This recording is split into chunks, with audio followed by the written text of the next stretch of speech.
Maraming salamat po sa pagtangkilik ng ating video. Hinihikayat ko po kayong mag-like and subscribe para ma-update kayo sa susunod na nakabanata. Tara at umpisahan na natin. Tiningnan sa mga sandaling ito ni Daryl mula ulo hanggang paa si Jacob at agad na pinuri sa kanyang sarili. Siya ang Menor Master ng famed Sword Menor. Ang ama ni Parker. Kaya pala naging ganito katindi ang kanyang aura. Ngumiti at kumaway si Jacob sa paligid habang nakikipagpalitan ng pagbati. Napansin niya rin ang katabi ni Parker na si Daryl. Nang makita niya ang ordinaryong mga damit nito, agad niyang naisip na isa ito sa mga kaibigan ng kanyang anak sa mundo ng mga cultivator. Mahal na mahal ni Jacob ang kanyang anak na si Parker. Kaya wala itong pakialam kahit na magpaupo ang kanyang anak ng isang ordinaryong tao sa isang VIP seat. Dito na siya naglakad papunta sa platform na nasa gitna ng main hall. Inayos ni Jacob ang kanyang lalamunan bago lumabas ang isang makapal at mabigat na boses sa kanyang bibig. Mga kapwa ko cultivator, maraming salamat sa paglalaan ng inyong mga oras para umattend ng Sword Conference ngayong araw. Isang karangalan para sa akin ang pagpunta niyong lahat dito. Nagsagawa ng ilang improvement ang famed Sword Menor sa mga teknike na aming ginagamit sa paggawa ng mga sandata. Sana ay ma-enjoy niyo ang bagong set ng mga sandata na aming ilalabas.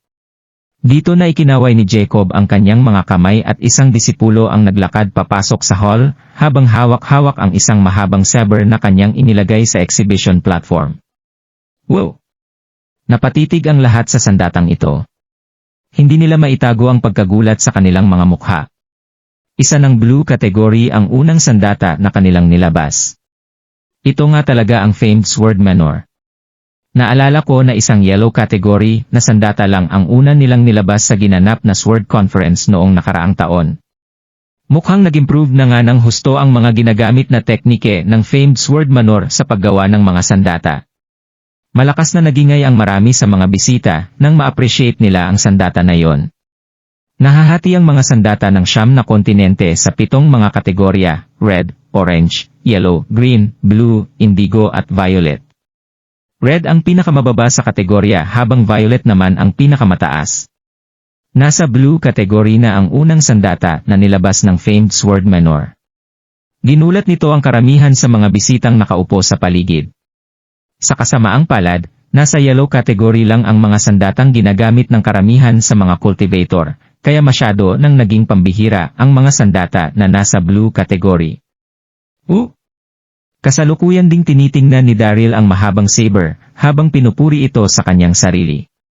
Hindi na ako magtataka kung bakit naging ganito kakilala ang famed Sword Menor. Walang kahirap-hirap na nakapaglabas ang mga ito ng isang sandatang nasa blue category. Napakagaling!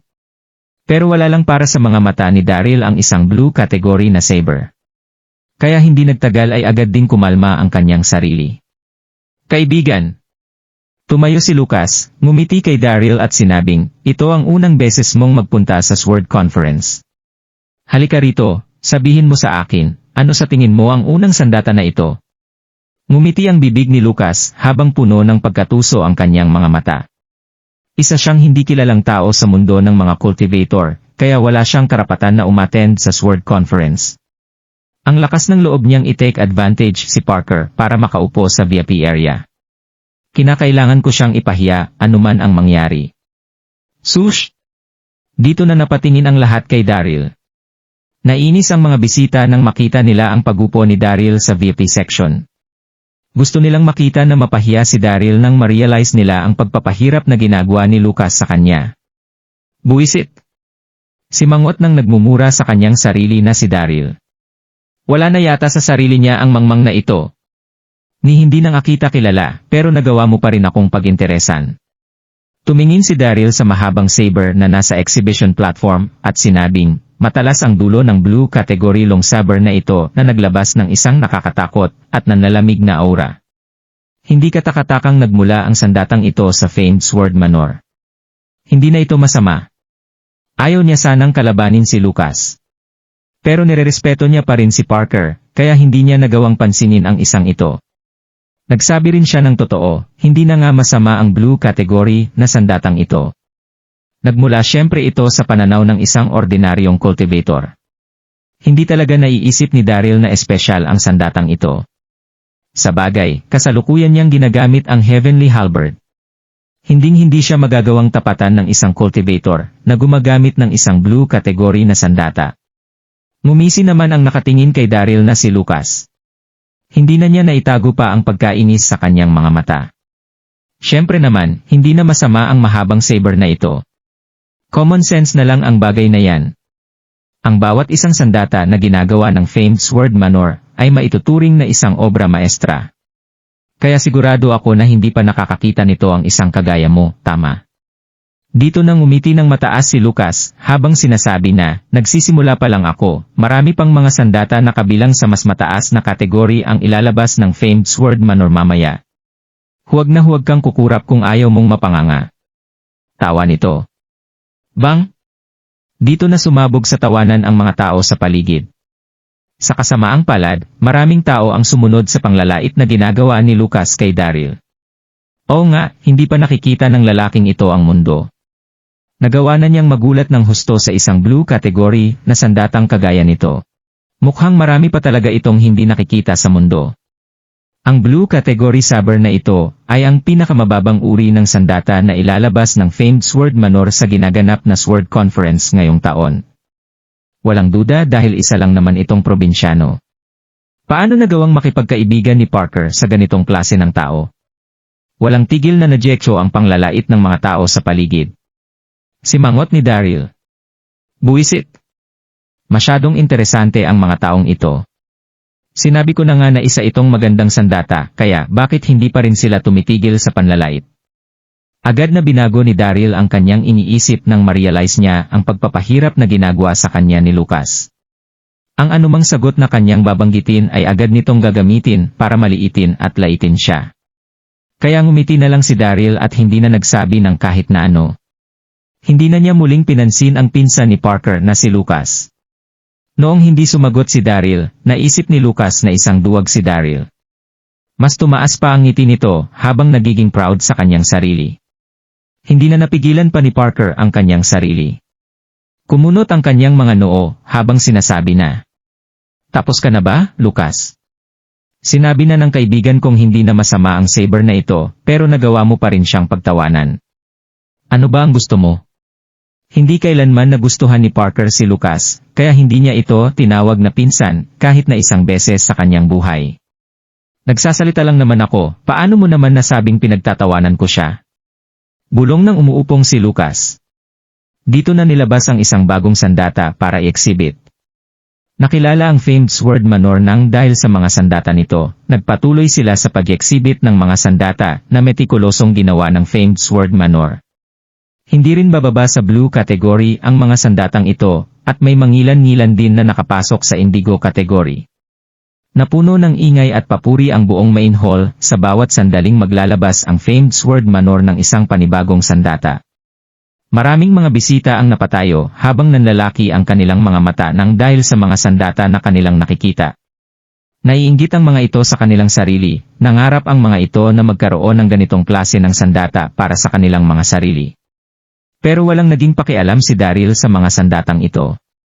Kahit na naging maganda ang mga sandatang ito, nasa kanya pa rin ang Heavenly Halberd. Walang kahit na ano sa mga sandatang i-display ng famed Sword Manor ang may kakayahang pumanta sa ginagamit niyang sandata, kaya wala nang dapat pang tingnan dito si Daryl. Miss Parker. Habang nasa mga sandata ang atensyon ng lahat, lumingon si Daryl kay Parker, at sinabing, "Pagpasensyahan mo na ang biglaan kong pagpunta rito. Kailangan ko ng tulong mo. Sabihin mo sa akin, ano yon?" Seryosong tango ni Parker. Huminga ng malalim si Daryl habang ikinukwento ang kasalukuyang sitwasyon ni Debra. Habang tinatapos ang kanyang kwento, pinaalalahanan ni Daryl si Parker na, "Sabihan mo sana ang iyong mga tauhan na huwag magpadalos-dalos sa sandaling makita niyo siya. Sabihin niyo lang sa akin kung nasaan si Debra, iyon lang ang kailangan ko mula sa inyo." Nawala ang alaala ni Debra at nagawa na rin itong i-brainwash ni Donoghue. Kaya kinamuhian nito ng husto si Daryl. Kinakailangan na magingat ni Daryl para hindi ito lalong magalit sa kanya. Tumango naman ng malalim si Parker. "Sige, naiintindihan ko. Magpapadala ako ng mga tauhan para hanapin siya pagkatapos ng Sword Conference. Tutulungan ka naming mahanap siya sa lalong madaling panahon. Maraming salamat. Nagpapasalamat na sinabi ng nakangiting si Daryl. Hindi lang maganda si Parker dahil may mabuti rin itong puso. Sinuwerte si Daryl na magkaroon ng ganitong klase ng kaibigan. Walang problema. Ngumiti at nagsalita ng malakas ang nasa stage na si Jacob, mga kapwa ko cultivator, nakarating na rin tayo sa pagtatapos ng ginaganap na exhibition sa araw na ito. Dapat na nating ilabas ang 3 natitirang mga sandata na aming ginawa para sa taong ito. Sa totoo lang, gumugol ng halos 1-0 mahihirap na taon ang famed Sword Manor para gawin ang mga sandatang ito. Ipapakita namin ang mga ito sa inyong lahat bago namin itago ang mga ito. Ma-enjoy nyo sana ang mga ito. 3 mga disipulo ang naglakad papunta sa exhibition platform. Nagdala ang bawat isa sa mga ito ng tigi-isang mga maselan at gawa sa kahoy na mga box. At pagkatapos ay sabay-sabay nila itong binuksan na nagpakita sa 3 kumikinang na mga sandata sa lahat. Napapigil hininga rito ang lahat ng nasa hall. Maging ang napatingin na si Daryl ay natigilan sa kanyang nakita. Napansin niya na ang 2 mga espada at isang masyete na pinong ginawa ng famed Sword Manor. Makikita ang mahinang pagdaloy ng liwanag sa blade ng mga ito na parabang dumadaloy na tubig sa isang payapang ilog. At higit sa lahat, ang mga sandatang ito ay nasa violet category ng mga sandata sa 9 na mga kontinente. Ang violet category ay ang pinakamataas na kategory ng mga sandata sa lahat. Ang anumang sandata na mas mataas sa mga ito ay itinuturing na bilang isang grand weapon. Napakaganda ng mga sandatang ito. Pagkatapos ng ilang segundo, bumalik na rin sa realidad ang isipan ni Daryl, wala siyang nasabi, kundi mga papuri sa mga sandatang ito ng famed Sword Manor. Walang duda na deserving ang famed Sword Manor sa reputasyon na kanilang pinapangalagaan. Nagawa nilang lumikha ng 3 mga sandatang nasa violet category. Maituturing ng pambihira ang mga sandatang ito sa 9 na kontinente. At ang karamihan sa mga ito ay pagmamayari ng mga maharlikang nagturing sa mga ito parte ng kanilang kayamanan. Kaya mas magiging mahirap para sa kahit na sinong makita ito sa mundo ng mga cultivator. Sa mga sandaling yon, marami na sa mga bisita ang nagising sa katotohanan. Hindi nila maiwasan na magsalita ng malakas nang dahil sa kanilang nakita. Isang violet category na sandata. Naghahalusinate ba ako? Grabe! Nagawa talaga nilang maglabas ng 3 nasa violet category na sandata. Na-master na nga ng famed Sword Manor ang sining sa paggawa ng mga sandata. Nirerespeto ko sila ng husto rito. Nagawa nilang maglabas ng 3 mga violet category na sandata ngayong taon. Tumingin ang mga tao kay Jacob para i-congratulate ito. Hindi na nila maitago ang kanilang paghanga at papuri rito. Ilang libong taon na ring nakatayo ang famed Sword Manor. Nagawa na nilang bumuo ng napakaraming mga violet category na sandata, pero pangkaraniwan na isang violet category na sandata lang ang nagagawa nilang ilabas sa bawat 100 taon. Pero mukhang nagawa nila ngayong maglabas ng 3 sa loob ng 10 taon. Ginawa ng mga bisita ang lahat para mapalapit kay Jacob. Dahil sa sandaling maging kaibigan sila nito, siguradong hindi na sila mamumroblema pa sa pagkakaroon ng magandang sandata sa hinaharap. Masayang ngumiti naman dito ang natutuwang si Jacob. Siguradong tataas pa ng husto ang kasalukuyang reputasyon ng famed Sword Manor sa sandaling magtapos ang Sword Conference na ginaganap ngayong araw. Sigurado ring magbibigay ito ng pride sa kanilang mga ninuno, kaya paanong hindi matutuwa rito si Jacob? Tiningnan ni Daryl ang 3 mga violet category na sandata habang nalulunod sa kanyang mga iniisip. Nagawa ng famed Sword Manor na lumikha ng 3 mga violet category na sandata sa loob ng 10 taon. Siguradong makakatulong ang mga ito sa kanya sa sandaling mapalapit siya sa mga ito.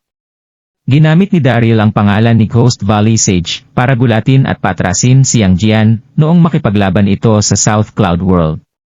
Mukhang mapapahaba ang kapayapaan na nararanasan ng mga ito nang dahil sa pagkatalong iyon ni Yang Jian. Pero alam ni Daryl na hindi iyon sapat para mapatigil si Yang Jian. At ngayong umalis na ang Ghost Valley Sage, kakailanganin na niya itong harapin ng direkta sa susunod nilang paghaharap. Siguradong lalakas ng husto ang kanyang mga sundalo sa sandaling gumamit ito ng mga sandatang ginawa ng famed Sword Manor. Nasabik ng husto si Daryl habang iniisip ang tungkol sa bagay na yon. Tumuro si Lucas kay Daryl habang tumatawang sinasabi na, tingnan niyong lahat ang lalaking ito. Tuluyan na siyang nablangko sa tatlong mga nasa violet category na sandatang nakadisplay sa platform ngayon. Naniwala si Lucas na natigilan si Daryl sa mga sandata noong makita niya ang pag-iisip ng malalim ni Daryl habang nakatingin sa mga sandatang nakadisplay sa platform. Kaya agad niya itong niloko. Dito na biglang sumabog sa tawanan ang mga tao sa kanilang paligid. Oo nga naman, kaunti pa lang ang mga bagay na nakikita niya sa mundong ito. Sapat na ang tatlong mga sandatang nasa violet category para gulatin siya ng ganito. Hindi na ako magtataka. Kung hindi lang dahil kay MS Parker, siguradong hindi siya makakakita ng ganitong klase ng mga sandata sa buong buhay niya. Sulitin mo ang oras na ito para i-appreciate ang mga sandatang iyan dahil baka hindi ka na makakita ng ganyang klase ng sandata sa susunod. Maging ang mga tagapaglingod ay napanguso at napangiti sa mga sinabi ni Lucas. Siguradong nagmula sa isang malayong probinsya ang taong ito, marami pa siyang hindi nakikita sa mundong ito.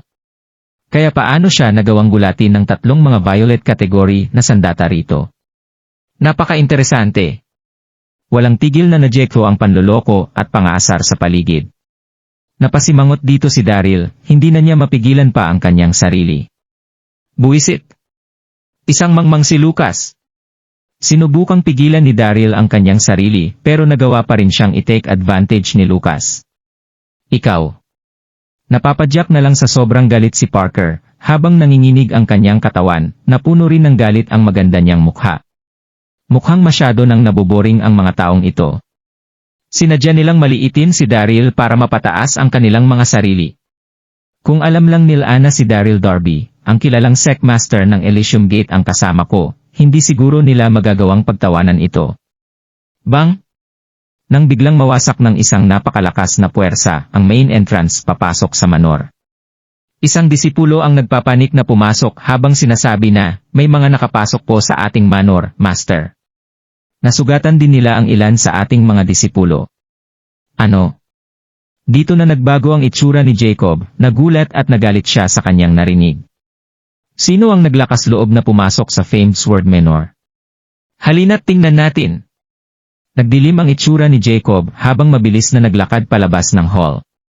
Agad namang sumunod sa kanya ang mga bisita sa okasyon.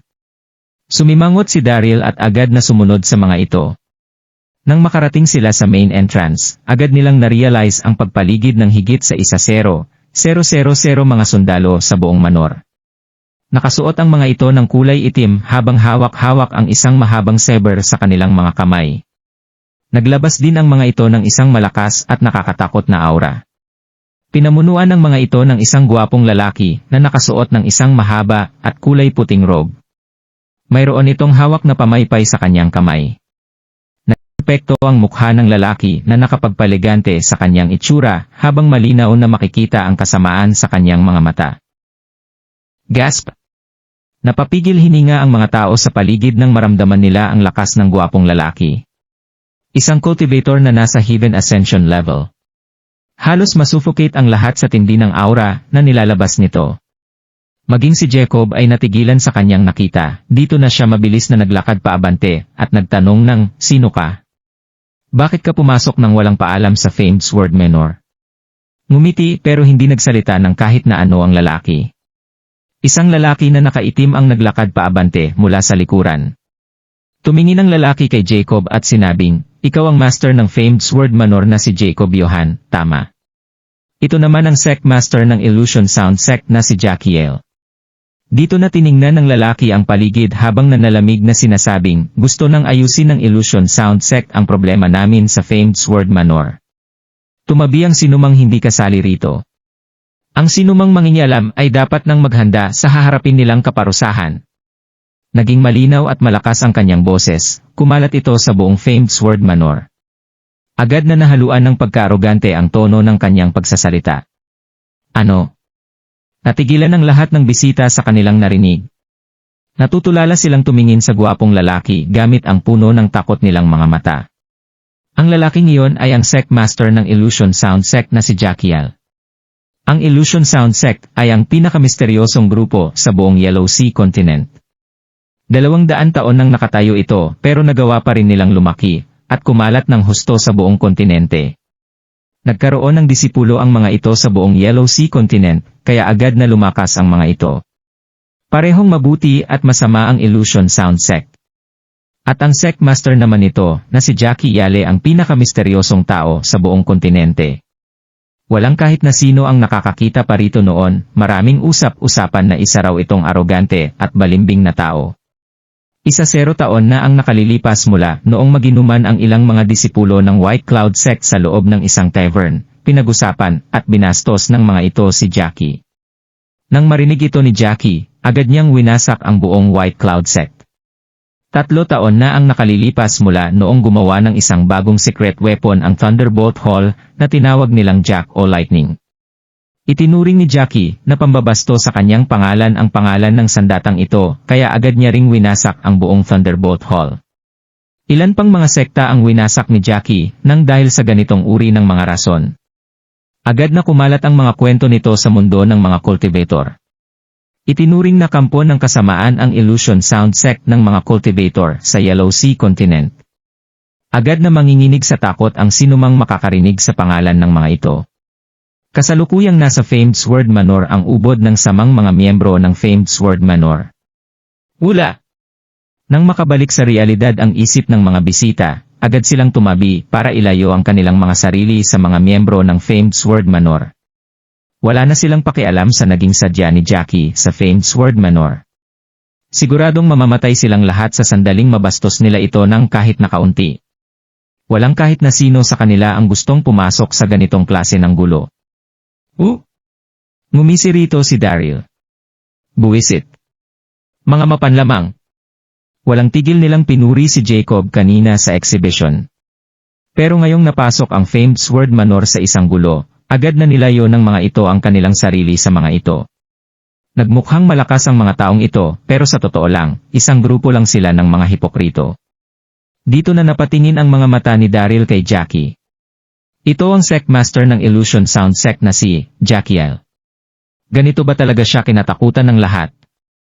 Bakit halos mamatay na sa takot ang mga taong ito nang makita nila si Jackie? Manor Master Jacob. Ngumiti si Jackie at sinabing, huwag kang magpanik. Hindi ako nagpunta rito para manggulo.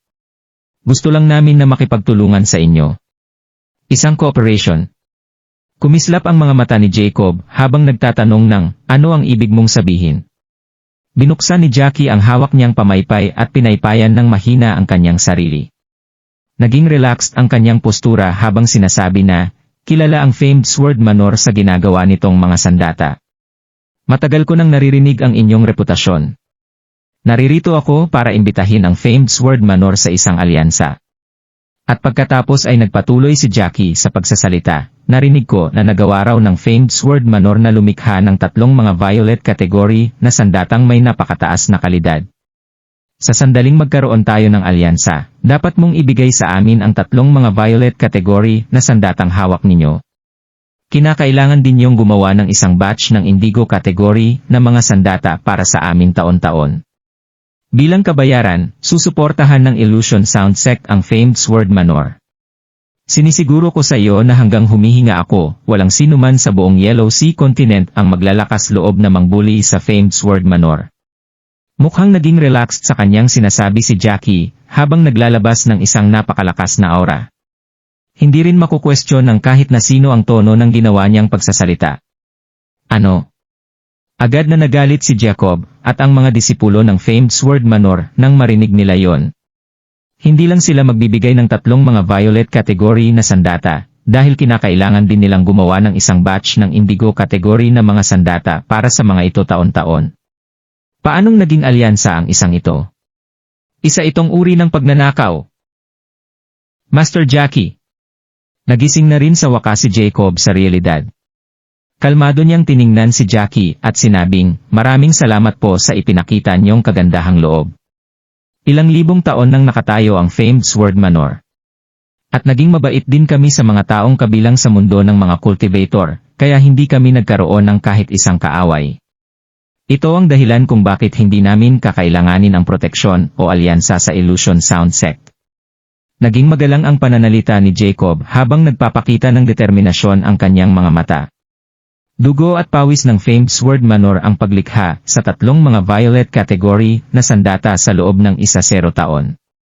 Kaya paano nila ito magagawang ibigay sa Illusion Sound Sect? Isa ring maayos at konserbatibong sekta ang famed sword manor. Kaya paano nila magagawang makipag-alyansa sa isang sektang puno ng kasamaan na kagaya ng Illusion Sound Sect na isang bastos at aroganteng sekta na iniiwasan ng lahat? Napangiti ang mga labi ni Jackie habang tumatawa ng mahina. Kakaiba itong ngumiti habang tumitingin kay Jacob at sinasabing, "Nilinaw ko na ang aking sarili sa inyo, Manor Master Jacob. Seryoso ang naging pagpunta ko rito para sa aking hangarin. Pero kung gusto mo akong ipahiya sa harap nilang lahat, hindi mo na ako masisisi kung magiging bastos na ako sa iyo." "Ikaw." Nanginig dito si Jacob. Tinuro niya si Jackie habang hindi makapagsalita sa sobrang galit. Pinagbantaan sila ni Jackie dahil ayaw ni Jacob na pumayag sa kanyang mga demand sa famed sword manor. Isa itong uro ng direktang pagnanakaw. Hindi na rin napigilan ni Parker ang kanyang sarili. Naglakad ito paabante para sermonan si Jackie. "Napakasama ng Illusion Sound Sect. Bakit namin ibibigay ang mga sandatang ginagawa namin sa inyo? Ang lakas ng loob mong sabihin na naging seryoso ang pagpunta mo rito. Malinaw sa mata ng lahat na sinusubukan mo kaming nakawan." Ngumisi naman dito ang hindi nagsasalitang si Jackie. Dito na naglakad paabante ang lalaking nakaitim sa tabi ni Jackie para nanlalamig na sabihing, "Jacob Johan, nandito ngayon ang aming sect master. Isa na itong malaking karangalan para sa'yo, kaya dapat lang na matuwa ka pa sa aming pagpunta rito. Kahit na hindi ka pa pumayag na makipag-alyansa, ibibigay mo pa rin sa amin ang tatlo niyong mga violet category na sandata kung ayaw ninyong ubusin namin ang famed sword manor ngayong araw. Buburahin nila ang famed sword manor sa mundong ibabaw sa sandaling hindi ito sumangayon sa kanila." Natigilan dito ang mga bisitang umatras sa isang tabi. Marami sa kababaihan ang nanginig sa sobrang takot habang namumutla ang kanilang mga mukha. Marami ring mga disipulo ng famed sword manor ang nagulat at nagalit sa kanilang narinig. Ituturing lang na biro ang bagay na ito ng famed sword manor kung ibang tao lang ang magsasabi nito.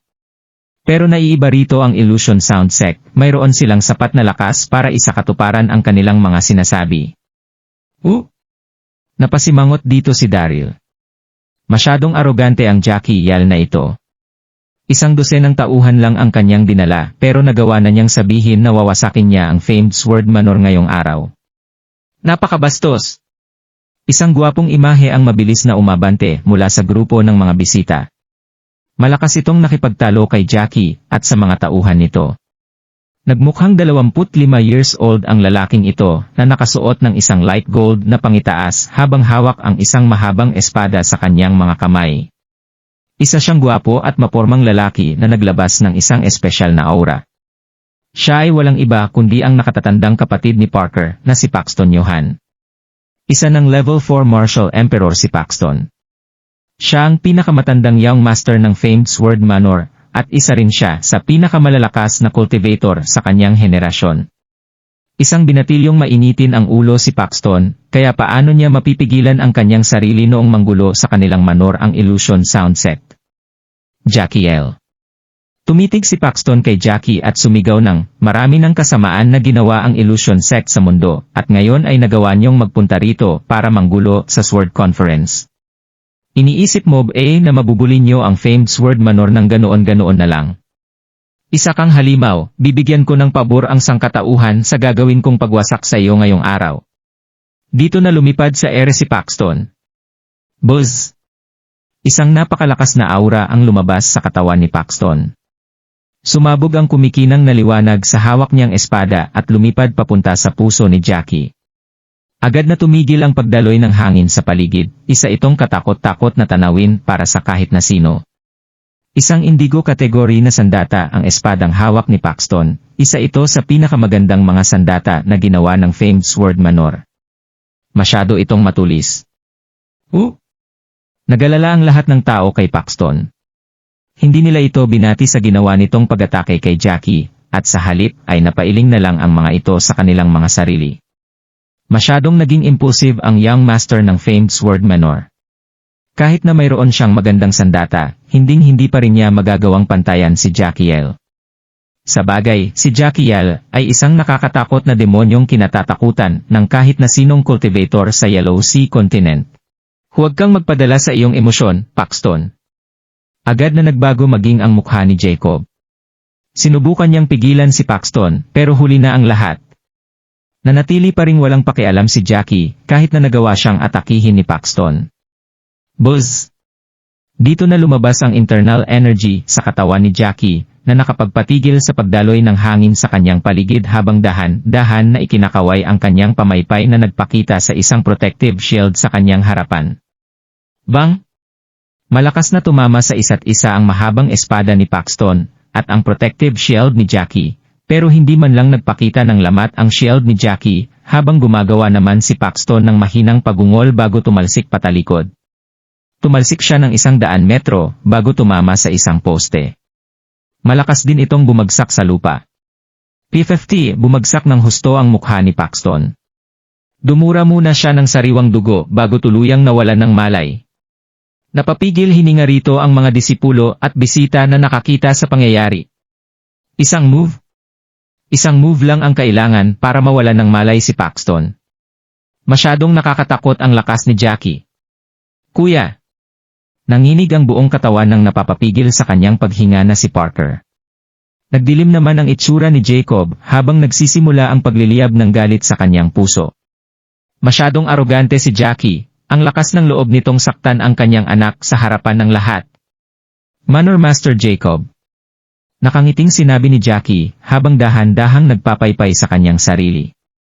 Naging relaxed ang kanyang mood habang sinasabi na, mas mabuti sa makikipagtulungan na lang kayo sa Illusion Sound Sect. Walang magandang kahihinatnan ang pagmamatigas niyo sa amin. Dito na napatingin si Jackie sa walang malay na si Paxton. Naawa pa nga ako sa kanya. Dahil kung hindi ay namatay na ang anak mong ito. Napakasama. Mahigpit na isinara ni Jacob ang kanyang mga kamao. Nagdilim ng husto ang kanyang mukha habang naguguluhan sa kanyang sarili. Hinding-hindi yuyuko ang famed sword manor sa harap ng sinuman, pero masyadong malakas si Jackie. Kahit na maglaban pa sila nito, kahit na mapaatras pa nila si Jackie, magiging malaki ang kapalit nito sa kanyang famed sword manor. Pero agad namang masisira ang reputasyong inaalagaan ng famed sword manor sa sandaling sumangayon sila sa mga kagustuhan ni Jackie. Uncle! Sigaw ni Lucas kay Jacob. Bakit hindi na lang po tayo pumayag sa gusto ni Master Jackie, at makipag-cooperate sa Illusion Sound Sect? Hindi naman nakakahiya ang bagay na ito. Maliban na lang kung gusto niyong dumanak ang dugo sa famed sword manor. Nabahala si Lucas nang sabihin niya iyon, habang kumikislap ang kanyang mga mata. Hindi niya nagawang tingnan si Jacob. Tama, kahit na naging bahagi si Lucas ng famed sword manor, nagawa pa rin itong sumali sa Illusion Sound School noong nakaraang taon. 1 taon na ang nakalilipas mula noong aksidenteng mabastos ni Lucas ang isang miyembro ng Illusion Sound Sect at mapilitang sumali sa mga ito. Dito na siya nagsimulang maglingkod kay Jackie na lingid sa kaalaman ng kahit na sino. Si Lucas ang espiya ni Jackie sa Sword Conference. Ito ang nagbigay kay Jackie ng mga report. Dahil kung hindi ay hindi magagawang pumunta ni Jackie sa lugar na ito sa sandaling i-display ng famed sword manor ang 3 nilang mga bagong violet category na sandata. Pero agad na pinutol ni Parker ang kanyang pagsasalita bago pa man ito matapos. Manahimik ka! Namutla rito ang mukha ng galit na si Parker. Itinuro niya si Lucas para sermonan, palaging pumapanig sa tama ang famed sword manor. Hinding-hindi kami makikipagtulungan sa isang masamang sekta na kagaya ng Illusion Sound Sect. Dito na lumingon si Parker para tingnan si Jacob at sumigaw ng, Dad, masasamang tao ang mga miyembro ng Illusion Sound Sect. Kahit na sumangayon ka pa sa mga ito, maaari ka pa rin nilang baliktarin sa huli. Kaya huwag ka nang magdalawang isip na labanan ang mga ito. Naging buong puso at inspiring ang mga sinabi ni Parker. Huminga ng malalim si Daryl habang tinitingnan niya ng maigi si Parker. Napuno ng papuri kay Parker ang kanyang mga mata sa mga sandaling ito. Hindi niya inasahan na magiging ganito katapang at kalakas ang loob ng isang babaeng kagaya niya. Si Lucas nga ang nakatatanda niyang pinsan, pero walang-wala ito sa ipinakitang katapangan ni Parker. Nagmukhang determinado si Jacob nang marinig niya ang mga syanbi ni Parker. Walang takot niyang tiningnan si Jackie at sinabing, "Tigilan mo na ang mga kalokohan mo. Hinding-hindi makikipagtulungan sa inyo ang famed Sword Manor." "Sige." Tumango at ngumiti naman dito si Jackie. Dito na nanlamig ang kanyang itsura habang nagutos ng, "Kunin niyo ang mga sandata. Walang kahit na sinong miyembro ng famed Sword Manor ang ititira niyong buhay." "Opo."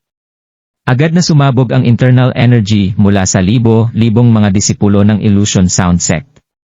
Pero walang sinabi na kahit ano ang MGI ito habang sumusugod sa famed Sword Manor. Walang kahit na sino sa kanila ang nakapag-react sa tamang oras. Agad na narinig ng kahit na sino ang miserableng sigaw ng mga disipulo ng famed Sword Manor. Hindi na nakapag-react ang karamihan sa mga disipulo noong atakihin sila ng Illusion Sect kaya agad na bumagsak ang kanilang mga katawan sa lupa. Masyadong malakas ang mga disipulo ng Illusion Sound Sect. Hindi bababa ang lakas ng mga ito sa Marshall Saint at Marshall Marquis. Samantala, iisa lang ang Marshall Marquis na disipulo ng famed Sword Manor. Kaya paano nila magagawang labanan ang mga ito? Ikaw. Natigilan dito si Jacob habang nanginginig ang buo niyang katawan sa sobrang galit. Napakasama talaga ni Jackie. Nagawa niyang kumilos kung kailanman niya. Hindi man lang niya binigyan ng oras para makapag-react ang mga disipulo ng famed Sword Manor. Ngumisi rito si Jackie, nanlamig ang kanyang itsura habang sinasabi na, "Manor Master Jacob, binigyan na kita ng isang pagkakataon ngayon, pero hindi mo ito nagawang kunin. Kaya sino ba ang dapat mong sisihin sa pangyayaring ito?" Isang round na naman ng mga pagsigaw ang maririnig sa buong area habang inaatake ang mas maraming mga disipulo ng famed Sword Manor. Nanginig ang buong katawan ni Parker sa sobrang galit. At sa huli ay sumigaw siya ng, "Mga demonyo kayo! Bakit namin ibibigay sa inyo ang mga sandata? Ang lakas ng loob niyong magnakaw at pumatay ng mga inosenteng tao. Mayroon pa bang katarungan sa mundong ginagalawan niyo?" Hindi inasahan ni Parker na magiging ganito kasama si Jackie, agad silang gumawa ng pag-attack noong walang sumangayon sa kanya. Ngumisi rito si Jackie pero wala pa rin siyang sinabi na kahit ano. "Mamatay ka ng halimaw ka." Hindi na napigilan pa ni Jacob ang kanyang sarili. Agad siyang sumigaw at umatake kay Jackie gamit ang hawak niyang espada. Alam ni Jacob na mawawasak ang kanyang famed Sword Manor sa sandaling hindi niya labanan ang mga ito. Mayroon pa silang pag-asa sa sandaling gawin niya ang lahat ng kanyang makakaya depensahan ang kanyang manor. "Mamatay na kayo!" Nagising na sa realidad ang mga disipulo ng famed Sword Manor. Klang! Klang! Maririnig ang tunog ng mga tumatamang sandata at sigaw ng mga nasusugatang disipulo sa buong famed Sword Manor. Nagalala naman sa famed Sword. "Hayop!" Napasimangot naman dito ang nababahalang si Daryl. "Ano ang dapat kong gawin? Dapat na ba akong tumulong?" Pero agad nilang malalaman ang tunay kong pagkatao sa sandaling tulungan ko ang mga ito. Bahala na. Obserbahan ko na lang muna ang mga nangyayari sa aking paligid. Umatras si Daryl sa isang tabi para tingnan ng maigi ang sitwasyon. Isa itong napakagulong laban, nagawa na ring bunutin maging ni Parker ang kanyang espada. Marami sa mga disipulo ng famed Sword Manor ang bumagsak sa sarili nilang dugo. Nagalit, nalungkot at nabagabag si Parker noong mga sandaling iyon.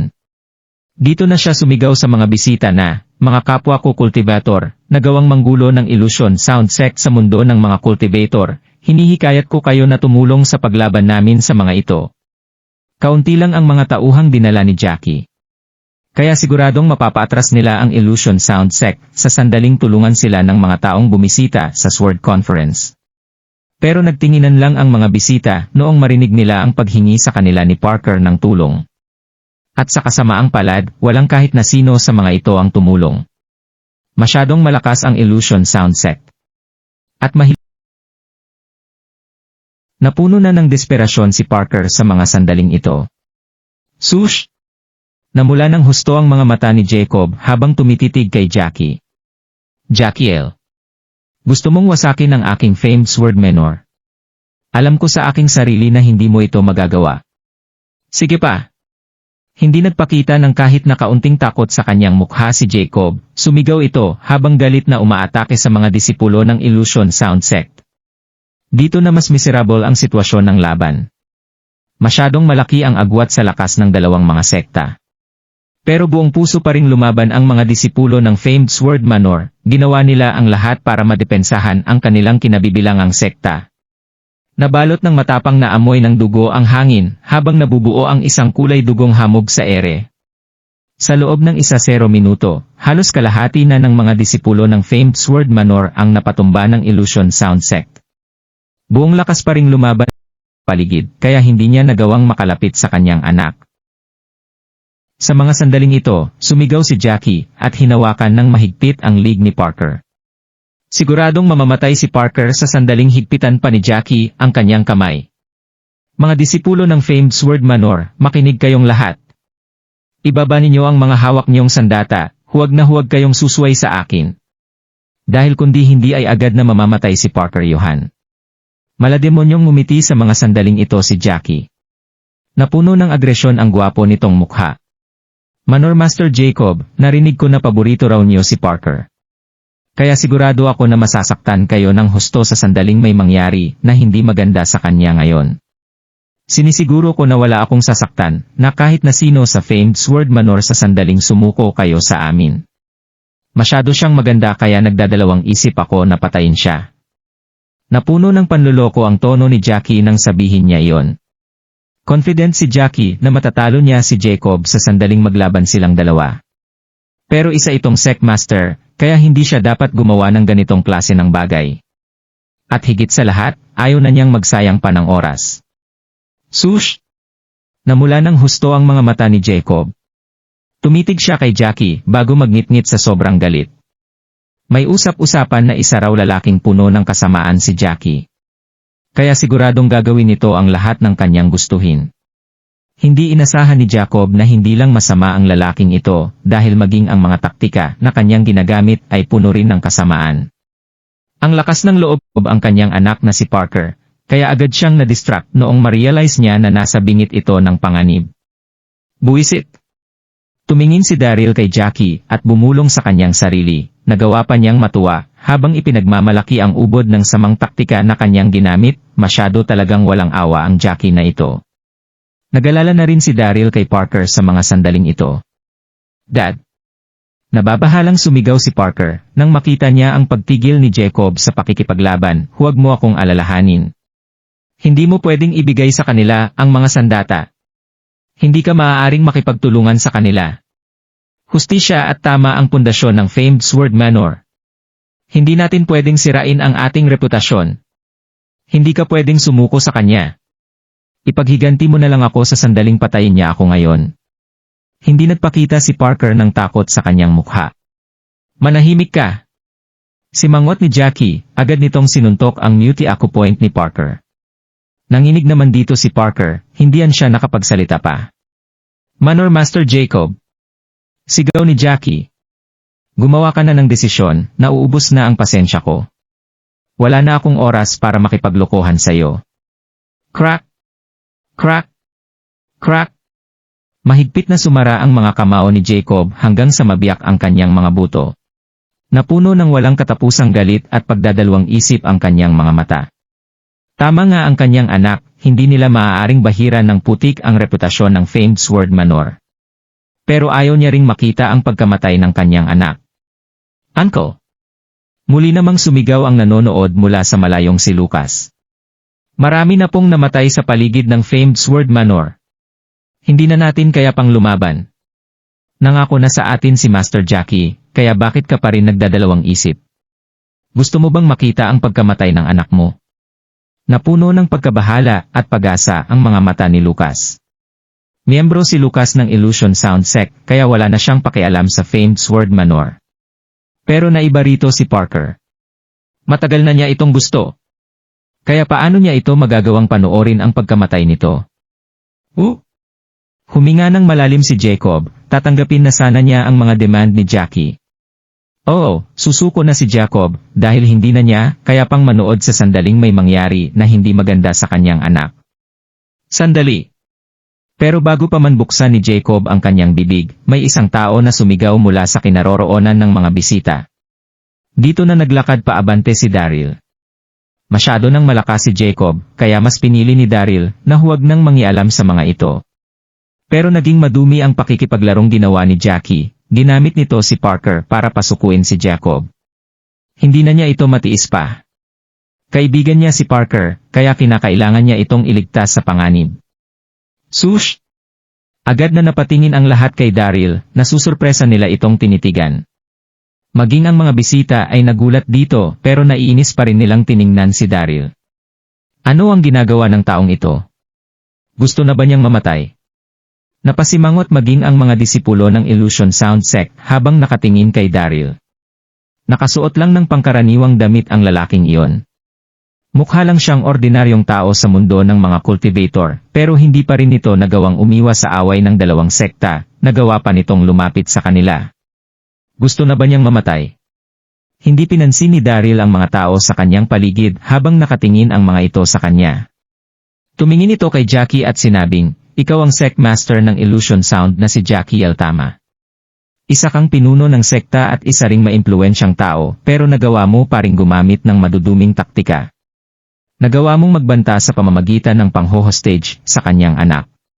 Hindi ka ba natatakot na baka pagtawanan ka lang ng ibang tao nang dahil sa ginawa mong ito?" Wow!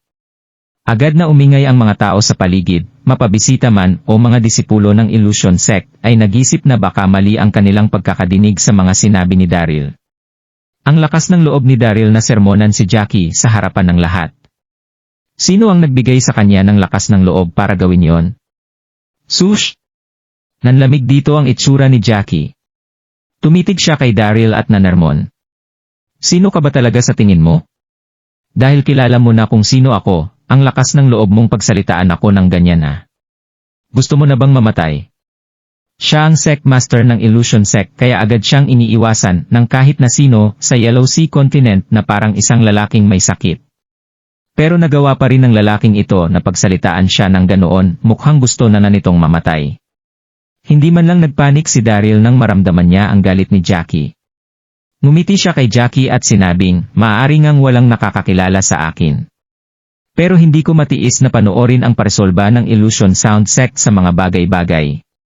Dito na naging seryoso ang itsura ni Daryl. Sinabi nito na, "Jackie Yale, magpustahan tayong dalawa sa isang paghaharap. Agad kang aalis kasama ng iyong mga tauhan sa sandaling matalo kita. At sa sandaling matalo mo naman ako, agad na makikipagtulungan sa anumang gusto mo ang famed Sword Manor. Ano sa tingin mo? Tinatanggap mo ba ang hamon ko?" Ano? Dito na biglang umingay ang lahat. Ano ang sinabi ng taong ito? Gusto niyang labanan si Jackie. Isa ng martial marquis si Jackie, siguradong mawawasak niya ang lalaking ito sa pamamagitan ng isang pitik. Sa mga sandaling iyon, hindi pa rin alam ng mga tao sa paligid ang pagtatago ni Daryl sa tunay niyang pagkakakilanlan, kaya nagawa rin nitong itago ang tunay niyang lakas. Tumawa naman dito ang mga disipulo ng Illusion Sound Sect, tumawa at niloko nilang lahat si Daryl. Siguradong wala na sa sarili ang isang ito. Ang lakas ng loob niyang hamunin ang ating master sa isang laban. Pagod na yata siyang mabuhay. Mukhang uhaw sa atensyon ang isang ito. Nagising na sa realidad si Jackie sa mga sandaling ito. Bahagya siyang natawa sa kanyang narinig. Hindi na niya maitago ang pandidiri sa kanyang mga mata habang sinasabi na, "Humahanga ako sa tapang mo, pero wala kang karapatan na lumaban sa akin. Isa pa, bakit naman ako makikipagpustahan na sa iyo?" Dito na tumuro si Lucas kay Daryl. Sumigaw ito ng, "Gusto mo na bang mamatay? Wala kang karapatan na magsalita sa usaping ito." Alam ni Lucas na tumayo si Daryl para kay Parker, pero hindi niya inisip na may kakayahan si Daryl para gawin ito, at siguradong matatalo ito ng husto sa huli. Pero nang maisip niya kung gaano kalapit si Daryl kay Parker, kinakailangan niya itong sermonan. Napasimangot at napamura si Daryl nang marinig niya si Lucas, masyado na itong maingay. At pagkatapos ay tumingin si Daryl kay Jackie, at sinabing, "Kinakailangan mong makipagpustahan sa akin, dahil kaibigan ko si Parker, at nagawa mo siyang kunin. Hindi ako maaaring umupo, habang pinapanood ang ginagawa mo sa kanya. Tumatayo rin ako sa panig ng hustisya, at tama. Gusto mong payukuin ang famed sword manor para kunin ang pinaghirapan nitong mga sandata. Hindi ito katanggap-tanggap. Masyadong malakas ang statement na ginawa ni Daryl. Nanginig si Parker habang nakatingin kay Daryl. Kahit na hindi ito makapagsalita, nadala pa rin siya sa ginawang ito ng kanyang kaibigan para sa kanya. Gustong itago ni Daryl ang kanyang pagkatao dahil sa isang bagay na importante sa kanya. Pero nagawa pa rin siya nitong ipagtanggol noong mahostage siya ni Jackie. Hindi nakataka-taka na siya ang iniidolong tao ni Parker, isang tunay na lalaki si Daryl. Kakaiba namang tiningnan si Daryl ng mga pinsan ni Parker at ng mga tagapaglingkod ng manor. Kahit na naging makulit ang lalaking ito, nagawa pa rin niyang hamunin si Jackie sa harap ng lahat. Kahanga-hanga ang ipinakita nitong katapangan. Agad na nagbago sa mga sandaling ito ang impresyon ng mga disipulo ng famed sword manor kay Daryl. Wala na silang magagawa kundi purihin ito, walang sinuman sa kanila ang nag-iisip na magagawa nitong talunin si Jackie. Sige! Sumimangot si Jackie habang nakatingin kay Daryl. At sa wakas ay numisi ito at sumagot ng, para sa katarungan at tama. Sige, ngayong ayaw mo na talagang mabuhay, tutuparin ko na ang gusto mo. Dito na pinakawala ni Jackie si Parker. Parang naging isang beam ng ilaw ang kanyang imahe habang ina-attack ng direkta si Daryl. Nasira ang daloy ng hangin sa ligar na kanyang dinaraanan, isa itong katakot-takot na tanawin para sa kahit na sino. Nagalala sa mga sandaling ito kay Daryl ang mga disipulo ng famed sword manor. Nadala sila sa ipinakitang katapangan ni Daryl, pero isa lang itong ordinaryong cultivator. Kaya paano niya magagawang tapatan ang isang katulad ni Jackie? Napailing sa kanyang sarili maging ang ama ni Parker, na si Jacob. Masyadong nagpadalos-dalos ang kaibigang ito ng kanyang anak. Ngumiti si Daryl nang makita niya ang ginawang pag-atake ni Jackie, hindi man lang siya nagpanik dito. Mamatay ka na! Nasa harap na ni Daryl si Jackie, habang sumisigaw nitong ginagawa ang kanyang pag-atake. Ngumisi naman dito si Daryl. Nakapirme siyang tumayo roon habang ginagamit ang kanyang internal energy para salubungin ang pag-atake ni Jackie. Bang! Nagtama ang pag-atakeng ginawa ng dalawa na gumawa ng pagdagundong sa paligid. Kasalukuyang nanginginig ang katawan ni Jackie habang napapaatras ng ilang hakbang. Dito na nagdilim ang kanyang mukha. Kahit na nagkaroon si Jackie ng lakas na nasa Heaven Ascension level, habang si Daryl ay isa lang level 5 Martial Emperor, nagkaroon naman si Daryl ng purong internal energy. Kaya naging magkapantay ang lakas nilang dalawa. Ano? Natigilan ang lahat nang makita nila yon. Hindi makapaniwalang tinitigan ng mga ito si Daryl. Nagawang salagi ng lalaking iyon ang pag-atake ni Jackie. Ikaw. Naramdaman ni Jackie ang pagsikip ng kanyang dibdib. Idiniretso niya ang kanyang pagtayo habang nakatingin kay Daryl, natigilan at nagalit siya sa kanyang nakita. Napuno ng pagkagulat ang bumabagsak niyang mukha. Paano ito naging posible? Isang hindi kilalang cultivator ang lalaking iyon, kaya paano ito nagkaroon ng ganito kalakas na internal energy? Paano nagkaroon ang mundo ng mga cultivator ng isang taong kagaya nito nang hindi nila nalalaman? Tumitig si Jackie kay Daryl at nagtanong ng, sino ka ba? Nagre-relax namang ngumiti si Daryl. Tumawa ito habang nakatingin kay Jackie. Sinabi ko na sayo, kaibigan ko si MS Parker. Bakit mo tinatanong ang aking background? Pinaplano mo na bang sumuko? Nanatili ang ngiti sa mukha ni Daryl habang nanlolokong nagsasalita kay Jackie. Gusto niya talagang galitin si Jackie. Napaka-importante para sa kahit na sino ang pagiging kalmado sa isang laban. Dahil kung hindi ay mabibigyan lang nito ang kanilang kalaban ng isang pagkakataon para umatake. Sush! Nagdilim ang mukha ni Jackie rito, nagawa siyang laitin ng kaharap niyang si Daryl. Napaka-arugante ng hayop na ito. Ang lakas ng loob nitong lokohin ako. Hindi mo man lang nagawang sabihin sa akin ang tunay mong pagkatao pero nagawa mo nang magsabi sa akin ng kung ano-ano. Wawasakin ko ang energy field mo hanggang sa pagsisihan mo ang pagkapanganak sa iyo ng mga magulang mo. Nanlalamig na sinabi ni Jackie. Katsa! Gumawa ng malamaki ng tunog ang hawak na pamaypay ni Jackie na sinundan ng isang malutong na tunog. At sa huli ay nahati ito sa dalawa bago bumalot sa mga kamay ni Jackie na parang mga gloves. Pumaibabaw ang frame ng pamaypay sa mga daliri ni Jackie, kaya nagmukha itong isang halimaw na may mga matatalas na kuko. Nanlalamig itong kuminang habang ipinapakita ang napakatalim nitong mga dulo.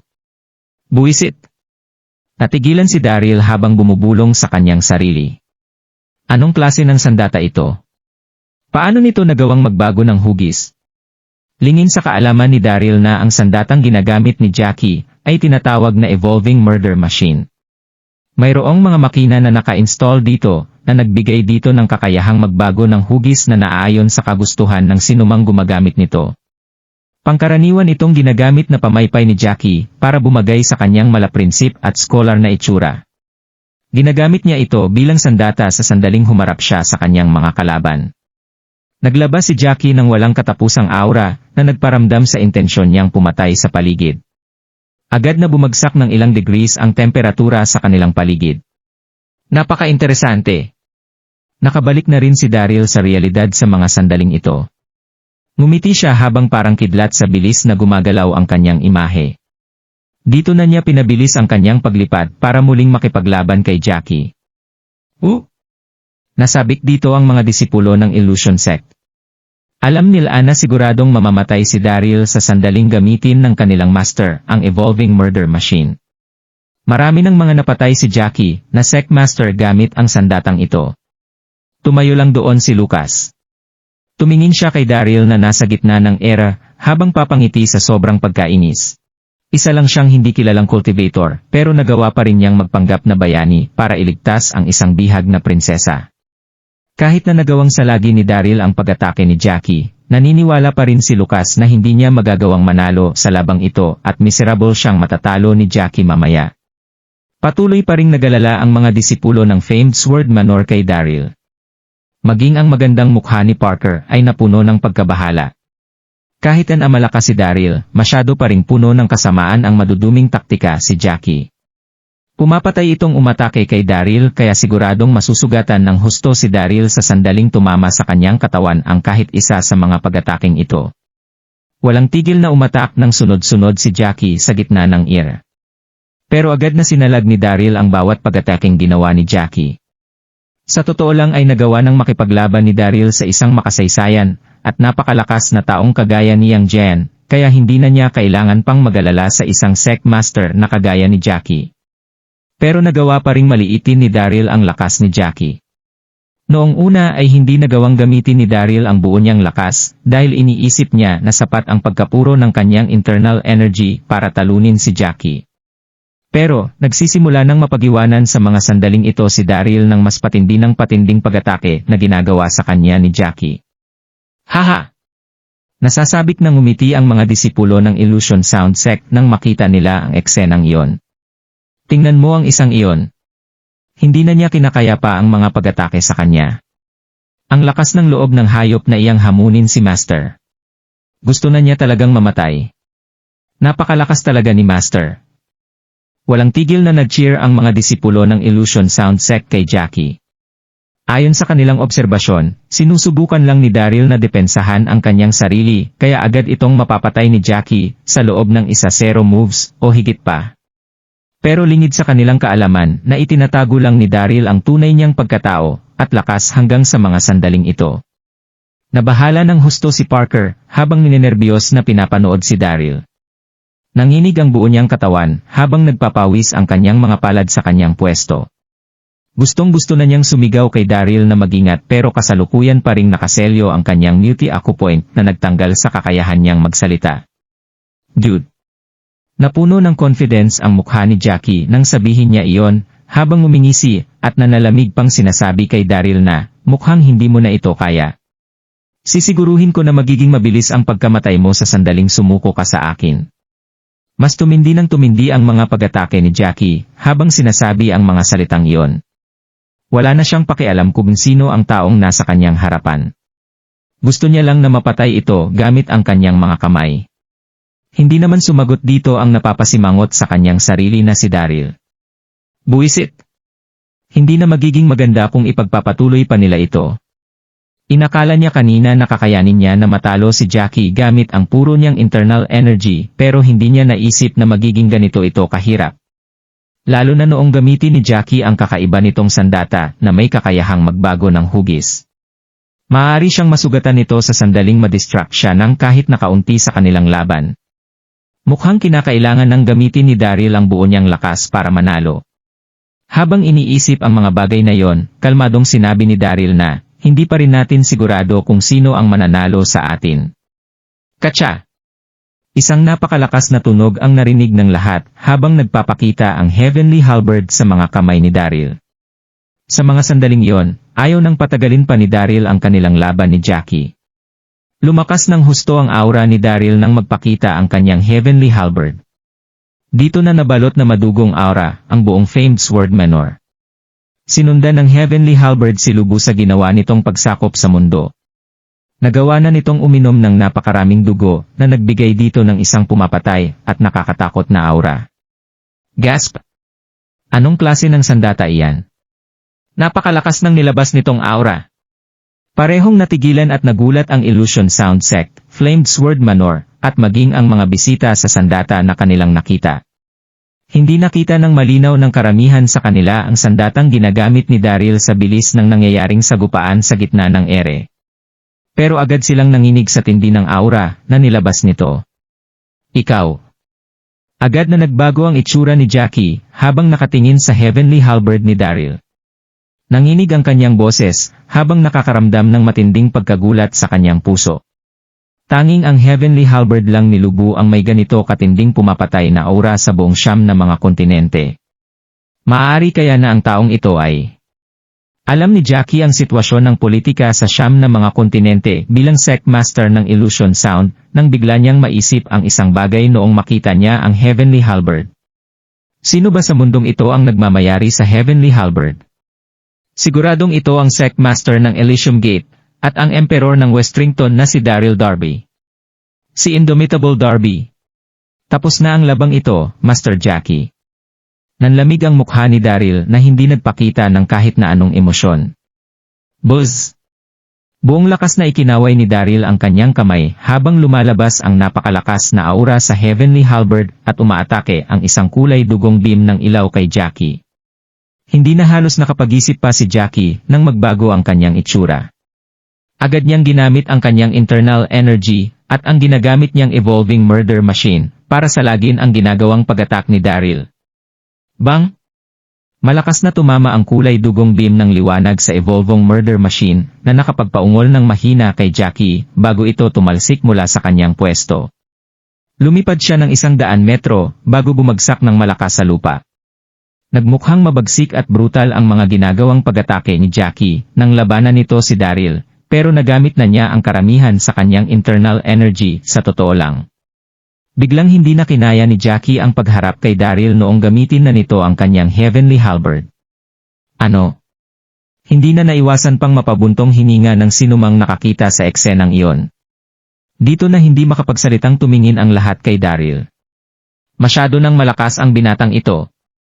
Kahit na nagmukhang unike ang hawak niyang sandata, parang naging pamilyar pa rin ito sa mata ng lahat. Gasp! Nagugulat ding tiningnan ni Jacob si Daryl sa mga sandaling ito nang dahil sa kanyang mga nasaksihan. Kasabay nito ang pagkasabik na nagpakita sa kanyang mga mata. Nagkaroon ng ganitong klase ng kakayahan ang kaibigan ng kanyang anak. Hindi nga talaga maaaring husgahan ng kahit na sino ang isang tao sa panlabas nitong katangian. Nanginig si Parker habang humahangang nakatingin kay Daryl. Hindi nakataka-taka kung bakit niya ito naging idol. Hindi lang ito natalo si Jackie dahil nagawa ring mag-dominate ni Daryl sa kanyang kalaban. Nagugulat na tiningnan ni Lucas si Daryl mula sa malayo. Hindi rin makapaniwala ang kanyang mga mata habang natutulala sa kanyang pwesto. Impossible. Paano nagawang talunin ng isang hindi kilalang cultivator ang Sect Master? Mukhang naghahalusinate lang siguro siya. Nakatulalang tumayo roon ang mga disipulo ng Illusion Sound Sect. Naguluhan sila sa kanilang nakita. Kasalukuyang nabalot ng katahimikan ang buong famed Sword Manor na umabot sa punto na kung saan malinaw nilang maririnig ang pagbagsak ng isang karayom. Master! Master! Pagkatapos ng higit 10 segundo, ilang mga disipulo ng Illusion Sound Sect ang nakabalik na sa kanilang realidad. Malakas silang sumigaw at sumugod para tulungan ang master nilang si Jackie. Ikaw! Tiningnan ng maigi ni Jackie si Daryl dahil hindi nito matanggap ang katotohanan. Isa siyang mataas at hindi mapapantayang Sect Master ng Illusion Sound Sect na nangibabaw sa Yellow Sea Continent at kilala dahil sa hindi matalo nitong lakas, pero nagawa pa rin niyang mabigo ng ganito sa harapan ng maraming tao. Mas naging magulo ang kanyang nararamdaman nang makita niya ang Heavenly Halberd na hawak ni Daryl. Sa mga sandaling ito, sinabi ni Jackie kay Daryl na, nagkaroon ka ng isang puro, at parang walang katapusan na internal energy na sinabayan pa ng iyong Heavenly Halberd.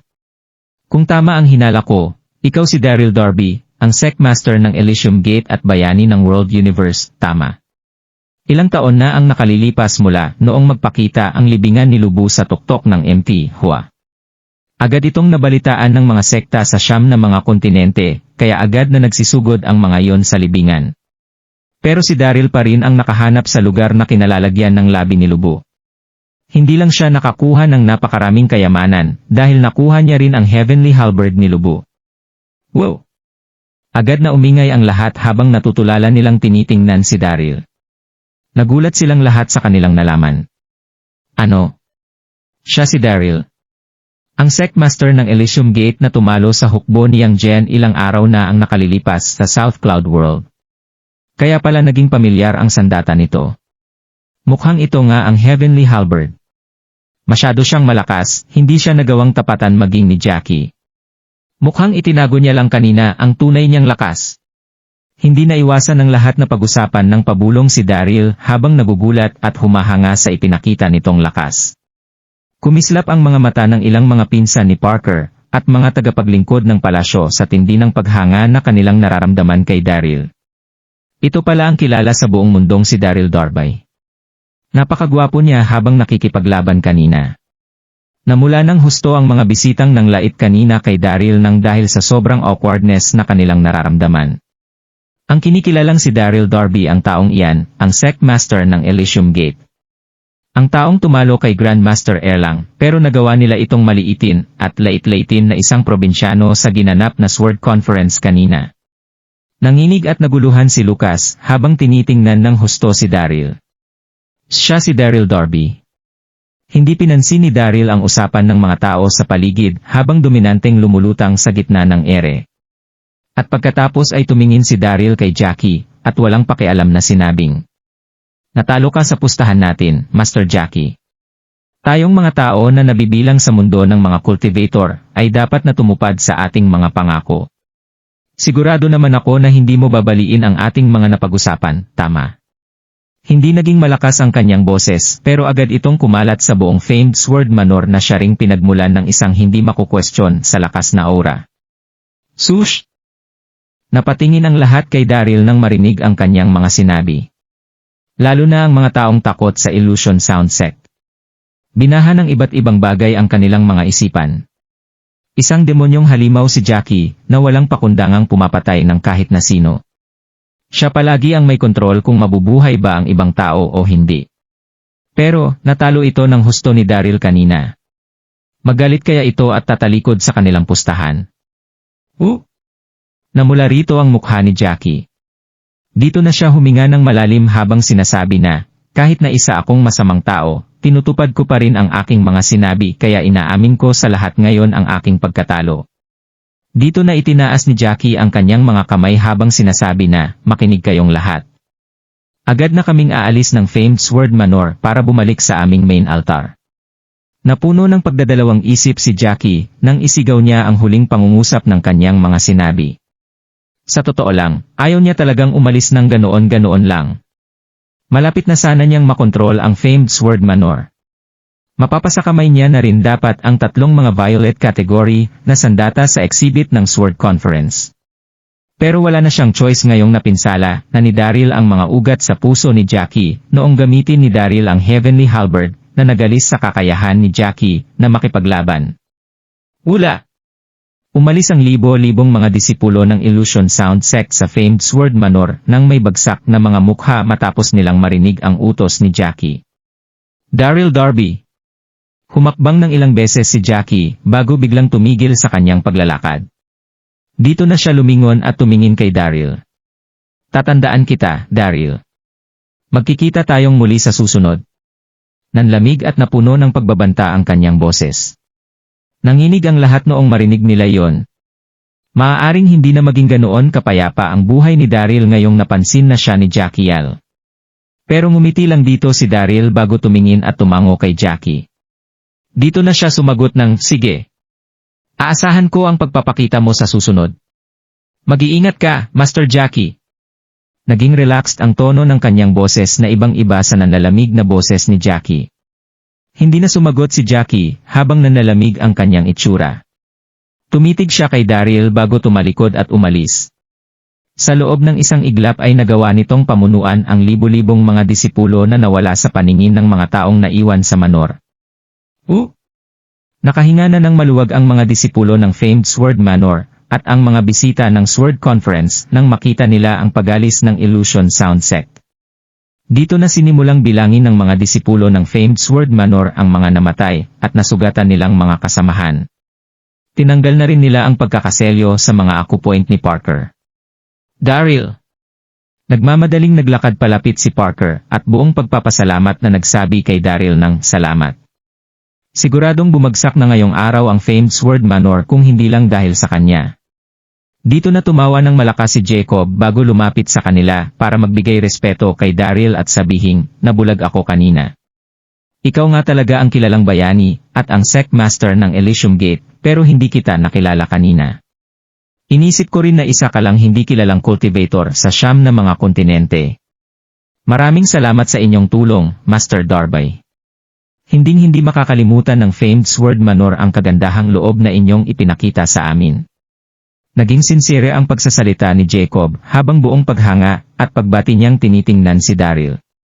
Nagawa nang magkaroon ng ganitong klase ng lakas at narating si Daryl sa bata nitong edad. Isa nga itong henyo na isang beses lang lumalabas sa bawat henerasyon. Ngumiti si Daryl at nagpapakumbabang sumagot ng, masyado kang naging mabait sa akin, Manor Master. Gusto ko lang tumulong noong makita kung hindi na tama ang ginagawa niya sa inyo. Kaibigan ko rin po ang anak niyo, kaya paano ko po magagawang umupo at panoorin ang miserable niyang sitwasyon kanina. Haha! Natuwa ng husto si Jacob nang marinig niya iyon, kaya agad siyang tumawa ng malakas. Master Darby. Naglakad palapit si Lucas sa mga sandaling iyon, at nagpakita ng isang pilit at awkward na ngiti. Dito na siya nagbigay respeto kay Daryl. Hindi ko inasahan na ikaw ang kilalang bayani na si Daryl. Aminado ako na naging bastos ako sa iyo kanina. Huwag mo sana itong masamain. Inobserbahan ni Lucas ang magiging reaksyon ni Daryl habang nagsasalita. Sa totoo lang ay nagulat ng husto si Lucas noong ma-realize niya na si Daryl ang taga-probinsyang tao na kanyang nilalait kanina. Pero hindi na siya nagulat nang bumalik sa realidad ang kanyang isipan. Hindi rin siya nakaramdam ng kahit na anong uri ng paghanga kay Daryl. At sa halip ay agad siyang nakaramdam ng selos at hinanakit kahit na naging idolo niya rin noon si Daryl. Agad siyang nakaramdam ng matinding selos noong makita ang paghanga ni Parker kay Daryl. Sinabayan pa ito ng pagiging disipulo niya sa Illusion Sound Sect. Tinalo ni Daryl ang Sect Master nilang si Jackie L. na sumira sa reputasyon ng Illusion Sound Sect sa mundo ng mga cultivator.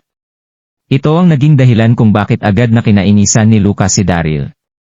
Pero kasalukuyan pa ring nasa famed Sword Manor si Lucas, kaya kinakailangan niyang magkunwari rito ng kaunti. Ngumiti naman si Daryl habang iniiling ang kanyang ulo para ipakita na hindi siya naapektuhan dito. Marami ng mga tao na kagaya ni Lucas ang naengkwentro ni Daryl, mga taong mahilig manghusga sa panlabas na katangian ng ibang tao. Siguradong maiinis siya ng husto sa sandaling magpaapekto siya sa mga ito. Ula! Sa mga sandaling yon, agad na nagsilapit ang mga bisitang lumayo sa kanila para batiin at purihin si Daryl. Narinig ko ang hindi mapapantayan mong reputasyon, Master Darby. Oo, masyadong naging kahanga-hanga ang laban niyo ni Jackie kanina. Ang galing? Ako nga pala ang Sect Master ng White Cloud Gate. Humahanga ako ng husto sa inyo, Master Darby. Iniisip ko na baka pwede tayong maging magkaibigan. Hihi! Ngumiti si Daryl nang makita niya ng mga hipokritong ito habang napapamura sa kanyang sarili. Mga hayop na hipokritong ito. Noong una ay nagawa niyo akong tawagin bilang isang taga-probinsya. Pero ngayong nalaman niyo na ang tunay kong pagkatao, agad na bumaliktad ang pakikitungo ninyo sa akin. Masyado ng sipsip ang mga tao ngayon. Kahanga-hanga ang ginawa nyo, Master Darby. Nagawa nyo pong paalisin si Jackie kanina. Oo nga. Hindi na ako magtataka kung bakit kayo naging maimpluwensyang tao. Nagbigay respeto ang mga bisitang ito kay Daryl at sinubukang pasyahin ito. Pero wala ngayon sa mood si Daryl para makipag-usap sa mga hipokrito sa kanyang paligid. Kaya ngumiti na lang siya at nakipagpalitan ng ilang salita sa mga ito. Wala ring naging pakialam si Jacob Johan sa mga nakapaligid sa kanilang bisitan. Noong una ay sinubukan ng mga ito ang lahat para matuwa si Jacob noong makita nila ang mga violet category na sandata ng famed Sword Manor. Pero agad nila itong iniwasan na parang may nakahahawang sakit noong magpakita ang sect master ng Illusion Sound sect na si Jackie. Naramdaman ni Jacob na mas makakabuti para sa kanya na huwag makipagkaibigan sa mga taong gusto lang mag-take advantage sa reputasyong mayroon ang kanyang sekta. Nahiya nang manatili roon ang mga bisita noong maramdaman nila ang muod ng walang pakialam na si Jacob at ang hindi interesadong si Daryl. Hindi nagtagal ay agad na nagsyalis ang mga ito. Tapos nang linisin ng famed Sword Manor ang pinangyarihan ng laban sa mga sandaling yon. Hinding-hindi makakalimutan ni Parker ang pabor na ibinigay sa kanya ni Daryl kaya agad siyang nagpadala ng mga tauhan para mangalap ng balita kay Debra. Kasabay nito ang seryosong pag-iimbita ni Parker kay Daryl sa famed Sword Manor dahil matatagalan ang paghahanap na kanilang ginagawa kay Debra. Dito na tumango at sumangayon si Daryl. Hindi nagtagal ay sumapit na rin ang dilim. Samantala, sa loob ng isang kakahuyan na nasa gilid ng isang burol na may ilang kilometrong layo mula sa famed Sword Manor. Nag-aalalang tumayo roon si Lucas. Hindi na maitago ng kalmado niyang mukha ang pagpapanik na kanyang nararamdaman. Nakatanggap si Lucas ng isang lihim na utos mula kay Jackie na hintayin siya sa lugar na ito kani-kanina lang. Sush! Sush! Hindi nagtagal ay narinig na niya ang ilang mga mahihinang tunog ng yapak. Dito na napansin ni Lucas si Jackie na naglalakad ng dahan-dahan palapit sa kanya. Nakasuot ito ng kulay puti at nagmukha pa ring guwapo matapos magpakita ang kaunting pagod at pamumutla sa kanyang mukha. Nasugatan ng husto si Jackie sa naging laban nila ni Daryl kanina. Nangangailangan ito ng kalahating buwan para magpagaling. Master! Nanginig si Lucas at agad na lumuhod sa lupa nang makita niya si Jackie. Binabati ng mapagpakumbaba niyong tagapaglingkod na si Lucas ang kanyang master. Lucas, alam mo ba kung anong pagkakamali ang ginawa mo? Nanlalamig siyang tiningnan ni Jackie. Mararamdaman ang inis sa tono ng kanyang pagsasalita. Bakit hindi mo sinabi sa akin na magpupunta sa Sword Conference kaninang umaga ang sect master ng Elysium Gate na si Daryl? Nanlamig ng husto ang mga mata ni Jackie nang sabihin niya iyon. Hindi na niya maitago pa ang galit sa kanyang puso, habang iniisip ang pagkatalo niya kay Daryl kanina. Sush! Nanginig si Lucas nang maramdaman niya ang galit ni Jackie, habang tumutulo ng malakas ang pawis sa kanyang noo. Dito na siya takot na sumagot ng, nagkamali po ako, Master. Itinago po ni Daryl ang tunay niyang pagkatao noong magpunta siya rito, kaya hindi ko po alam na siya pala yon. Mamatay-matay na sa takot si Lucas sa mga sandaling iyon na para bang lalabas na ang kanyang puso sa kanyang dibdib. Masyadong walang awa at agresibo si Master, magagawa niya kaya akong patayin matapos ko siyang bigyan ng maling impormasyon. Kumislap ang mga mata ni Jackie habang humihinga ng malalim at nanlalamig na sinasabing, hindi kita masisisi ngayong hindi mo pala ito alam, pero mag-iingat ka ng husto sa susunod. Papatayin ang Akita sa sandaling mangyari pa ulit ang bagay na ito. Opo, opo. Maraming salamat sa awang ipinakita niyo sa akin, Master. Pinunasan ni Lucas ang kanyang pawis habang buong pusong nagpapasalamat kay Jackie. Nag-isip ng isang sandali si Jackie bago muling ibuka ang kanyang bibig at sabihin, sinabi mo bang mananatili si Daryl sa famed Sword Manor ngayong gabi? Opo. Tango ni Lucas sa kanyang ulo. Dito na niya binuksan ang kanyang bibig at sinabing, narinig ko na nagsadya siya na pumunta rito sa Yellow Sea Continent para hanapin ang isang babae na nagngangalang Debra Gale. Hindi lang babae ni Daryl si Debra, dahil siya rin ang sect master ng Artemis sect sa Great Eastern Continent. Hindi siya isang ordinaryong babae lamang. Mukhang dahil pala iyon sa babaeng ito. Biglang na-realize ni Jackie ang isang bagay bago iangat ang kanyang mga labi para magpakita ng isang malademong ngiti. Ibinuka niya ang kanyang bibig at nagutos ng, subukan mong hulihin si Daryl ngayong gabi kung ganoon at lihim na dalhin sa ating main altar. Kumilap ng may walang katapusang hinanakit ang mga mata ni Jackie nang sabihin niya ito kay Lucas. Siya ang sect master ng Illusion Sound Sect, pero nagawa pa rin niyang matalo kay Daryl sa harap ng maraming tao. Napagdesisyonan ni Jackie na gamitin ang pinsan ni Parker, na si Lucas, para humanap ng oportunidad na makalapit kay Dario ngayong nabalitaan niya ang pananatili nito sa famed Sword Manor ngayong gabi. Natigilan ng kaunti si Lucas habang mapait na sinasabing, siya po ang sect master ng Elysium Sect, Master. Paano ko po siya magagawang hulihin? Hindi maiwasang manginig ni Lucas habang inaalala ang paghawak ni Daryl sa napakalakas niyang Heavenly Halberd. Hinding-hindi niya magagawang pantayan si Daryl. Mangmang. Sumimangot si Jackie at nanalamig na sumagot ng, sino ang nagsabi sa iyo na labanan mo siya ng harapan?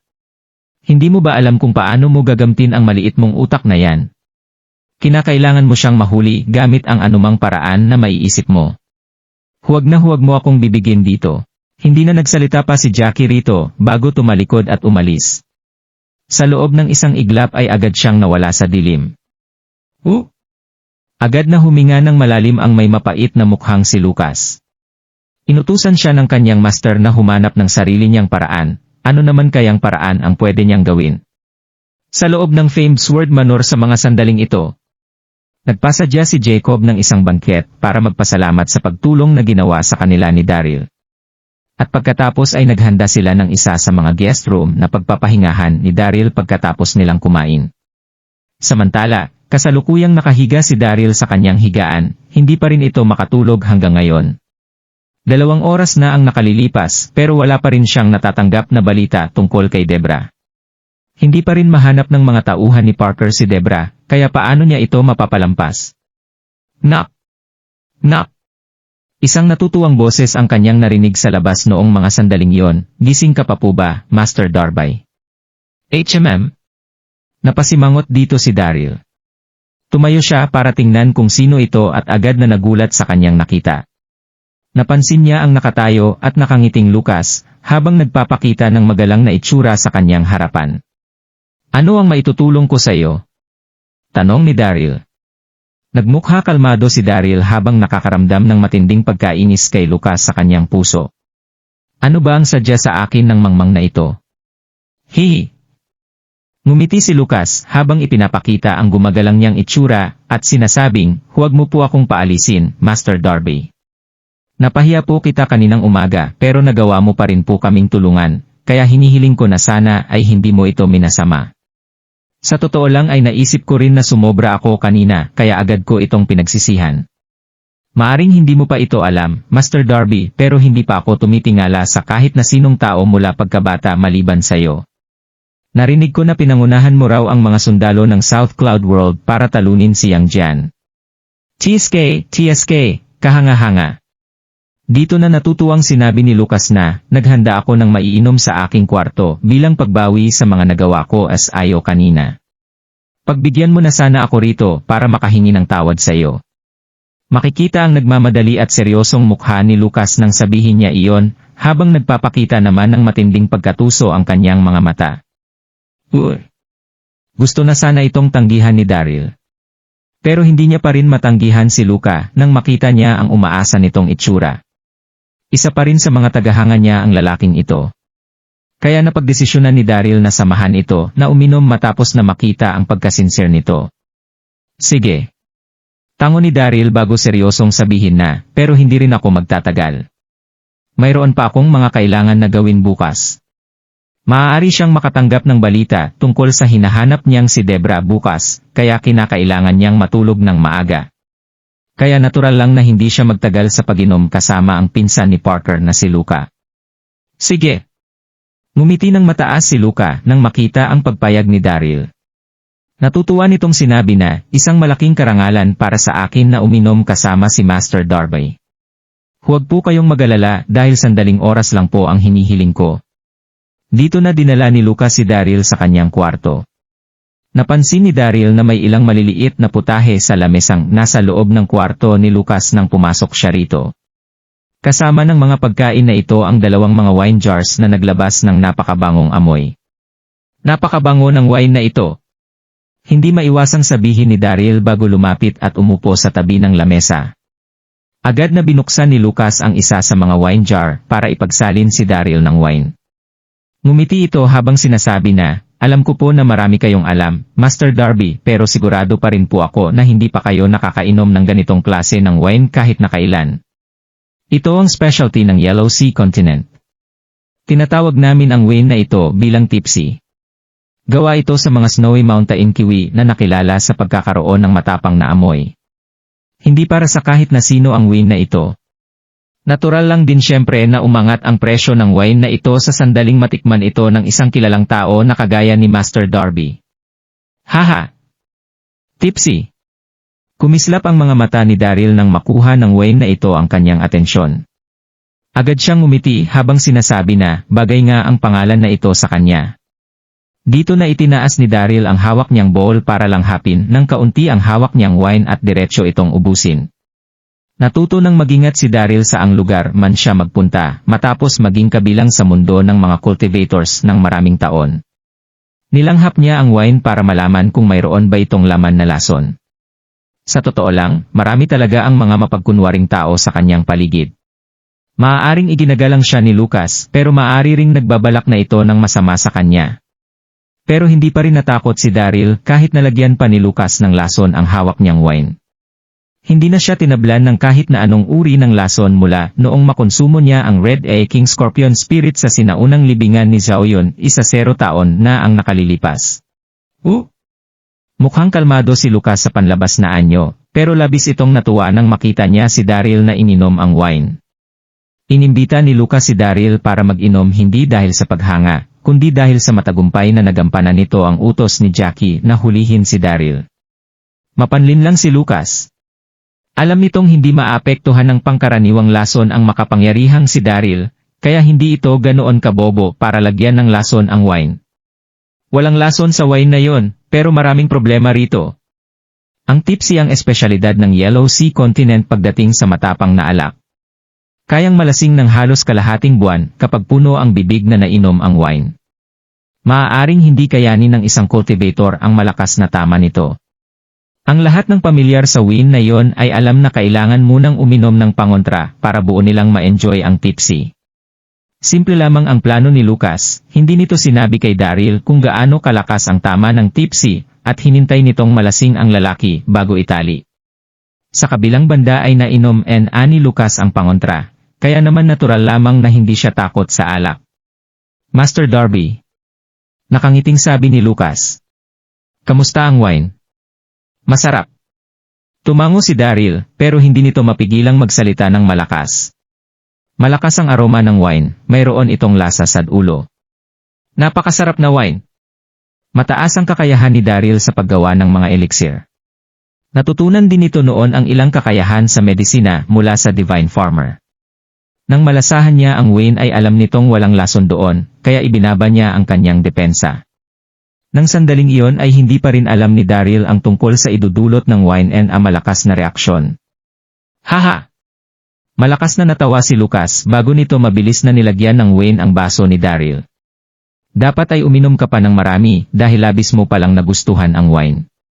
Nakangiti ang kanyang mukha, ngunit may binabalak ang tingin sa mga mata nito. Hindi humindi si Daryl at nagpatuloy ito sa pag-inom sa wine at nagsimulang kausapin si Lucas. "Master Darby." Excited na nagsalita si Lucas nang makainom sila ng ilang baso ng wine. "Isang parangal sa akin ang hindi pagpansin ni Master Daryl sa dati kong pag-uugali. Katunayan ay pinahirap ko ang mga bagay para sa iyo noon dahil gustong-gusto ko si Parker, kaya nagselos ako nang makitang malapit siya sa iyo." Katunayan ay hindi gustong makipag-usap ni Lucas kay Daryl, pero nagkunwari itong matapat kay Daryl para hindi maghinala ang lalaki sa kanya. Totoong maayos ang naging trabaho ni Lucas ng sandaling iyon. Ngumiti si Daryl at wala itong pangamba kay Lucas nang makita niyang tapat ang lalaki sa kanya.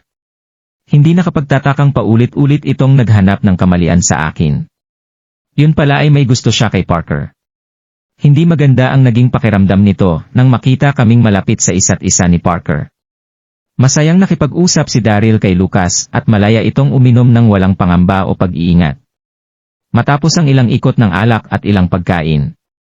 Hindi nakaramdam ng kahit ano si Daryl noong una, ngunit unti-unti nitong naramdaman ang mga epekto ng alak at napagtantong may mali. Pagkahilo lamang ang naramdaman ni Daryl ng sandaling iyon. Naramdam nitong lumambot ang buo niyang katawan dahil sa nakakamanhid na epekto ng alak, hindi rin makaupo ng maayos ang lalaki.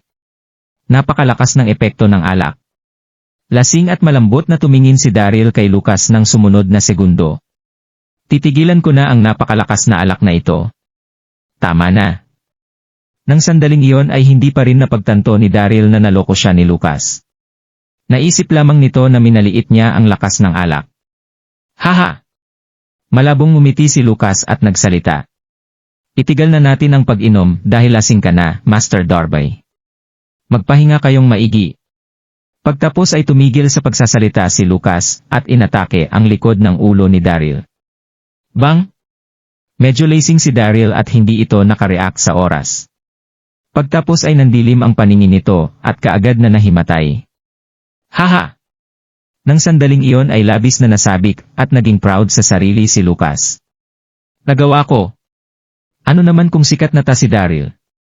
Nahulog pa rin siya sa bitag ko. Pagtapos ay tinawag nito ang dalawa niyang kasama at nag-utos. Bilis, tanggalan ng damit ang lalaking ito. Napabulong ang dalawa nitong kasama nang hubarin nila ang damit ni Daryl gaya ng utos ni Daryl. Buhatin siya at umalis na tayo. Ikinuway ni Lucas ang kanyang mga kamay at umalis. Kaagad na binuhat ng dalawa si Daryl at sumunod sa lalaki. Sa parehong sandali ay hindi nito nakalimutang dalhin ang mga damit ni Daryl. Tinansa ang kadiliman ng gabi, dinala ni Lucas at ng dalawa nitong kasama si Daryl sa kwarto ni Parker. Hindi pa bumabalik si Parker ng sandaling iyon dahil may mga gagawin pa itong mga bagay. Pagtapos ay tinapon nila si Daryl sa higaan ni Parker bago kaagad na nagtago sa madilim na sulok sa labas si Lucas at ang dalawa nitong kasama. Daryl! Naglabas ng masamang pagngiti si Lucas nang nakapagtago na ang mga ito at kinausap ang kanyang sarili. Huwag mo akong sisihin sa pagiging masama at malupit. Sinong nag-utos sa'yo para saktan ang aming Elysian Sect Master? Isa pa, hinahangaan ka pa rin ng aking pinsan. Noong una ay plinano ni Lucas na ilabas si Daryl sa famed Sword Manor pagtapos nitong malasing at ihatid ito sa punong altar ng Illusion Sound Sect. Ngunit naghigpit ng seguridad ang famed Sword Manor matapos ang malupit nilang labanan kinaumagahan. Magiging mahirap ang paglabas kay Daryl. Napagdesisyonan ni Lucas na tanggalin ang mga damit ni Daryl at ilagay ito sa higaan ni Parker. Pagtapos ay papasok ito roon para akusahan si Daryl sa masasamang gawain, at para magulat ang abay pagbalik nito. Lasing at walang malay si Daryl sa puntong iyon at hindi ito makakaangal. Magiging napakasama ng impresyon ni Parker kay Daryl sa oras na iyon. Magagalit si Jacob kapag nalaman nitong may masasamang plano si Daryl para kay Parker dahil ito ang kanyang pinakamamahal. Sa parehong sandali ay makakahanap na ito ng idadahilan para mapaalis si Daryl. Sa ganoong paraan ay hindi lamang nito masisira ang relasyon ni Daryl at Parker, mabibigay rin ito si Daryl sa Sect Master, pumatay ng 2 ibon gamit ang isang bato. Haha! Napakatalino ko! Nagtago roon si Lucas habang mas lalo itong nasabik sa kanyang naisip. Hindi nito iyon maantay na mangyari. Sa harapan ng hall ng famed Sword Manor ng sandaling iyon. Nakayo ang magandang si Parker, madilim at walang pag-asa ang mukha nito. Tinulungan ni Daryl ang famed Sword Manor para makaiwas sa sakuna noong umaga. Labis ang pasasalamat ni Parker, kaya naman nais nitong matunton si Debra sa lalong madaling panahon para maibalik ang kabaitan ni Daryl. Ngunit nagbigay ng balita ang mga pinadalang tao ni Parker, na wala pa rin silang balita tungkol sa kung nasaan si Daryl. Say! Bahagyang napabuntong hininga si Debra ng sandaling iyon. Sige, babalik na tayo para magpahinga. Magpapadala ako ng maraming tao para makasagap ng balita bukas ng umaga. Gabi na. Kailangan ko na ring magpahinga. Tamad na nag-unat si Parker at naglakad sa bakuran habang nag-isip. HMM? Kaagad na nagulat si Parker pagdating nito sa pinto ng kanyang kwarto. Napansin nitong nakaawang ang pinto at naamoy nito ang alak. Sinong maglalakas ng loob ang papasok sa kanyang kwarto habang lasing? Kinagat ni Parker ang kanyang labi at mabilis itong nagalit. Kaagad itong pumasok para makita ang loob. Sush!